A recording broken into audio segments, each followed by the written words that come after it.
Ang mabuting balita ng Panginoon ayon kay San Juan.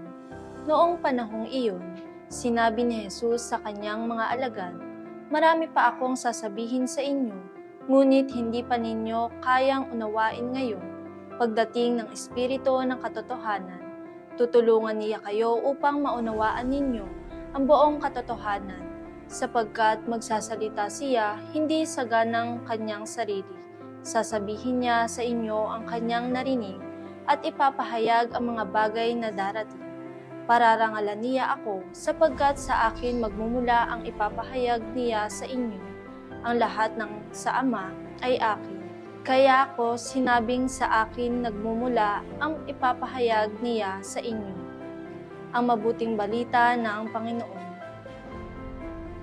Ang mabuting balita ay ipinapakita ng Panginoon na kahit na tayo ay maraming nagawang kasalanan, nariyan siya upang tayo ay tubusin.